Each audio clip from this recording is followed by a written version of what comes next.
Malaking problema na sa ngayon sa mga kupunan sa NBA itong OKC Thunder. Hindi sila intro boys, sila'y seryoso. Sa ngayon nga ay kauna-unahan silang nakapunta sa NBA Finals at sila'y naghihintay na lamang kung sino ang makakabante sa Pacers at sa Knicks. Ang maganda lang dito para sa OKC Thunder ay siguradong sila'y magkakaroon ng matibay na dynasty at long term ang pinag-uusapan dito.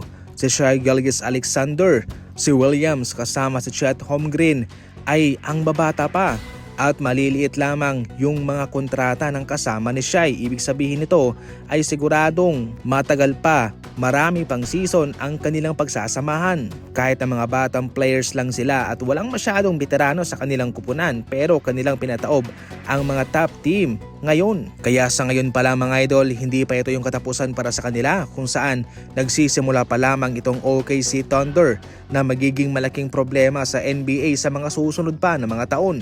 Si Williams, kahit na batang player lamang, ay gumagawa na ng mga winning plays para sa kanilang kupunan at parang 10-year veteran na ang kanyang galawan. Samantalang si Chet Holmgren, 7-footer, manipis siya pero masipag mang-block at isang tirador din sa 3-point line. Nagko-complement talaga yung kanilang mga skill set sa isa't isa. Syempre yung pinaka-importante itong si Shai Gilgeous-Alexander na MVP.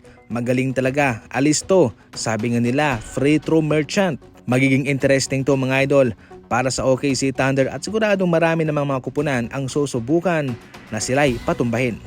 Balitang Lakers naman tayo, kabilang ngayon si Ford at itong si Nick Claxton sa mga kanilang pinagpipilian sa kanilang listahan para maging susunod na center nila. Kung maayos lang sana ang laruan ni Jackson Hayes sa playoff, siguradong mag-iiba ang istorya para sa Los Angeles Lakers. Malaki talaga yung nawala sa kanila nung kanilang etranade si Anthony Davis. Nawalan sila ng isang defender sa loob. Kaya sa ngayon susubukan nilang kumuha naman ng mga panibagong center para sa kanilang kupunan. Samantalang si Jackson Hayes naman ay malabo na nga rin pong bumalik sa kanila sapagkat siya'y nadismaya kung paano natapos ang kanyang playoff, ang kanyang season para sa Lakers. Sa kabilang banda naman ay hindi nga umubra na itong si Randle laban sa OKC.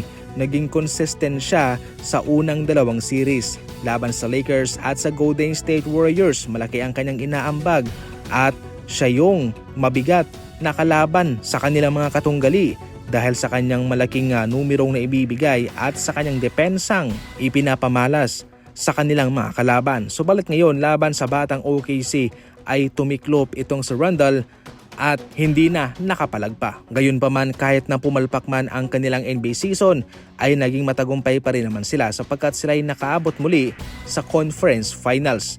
At mukhang naging maganda naman ang kanilang pag-trade para kay Randle sapagkat kahit papano ay nagkaroon po ito ng magandang resulta para sa kanila.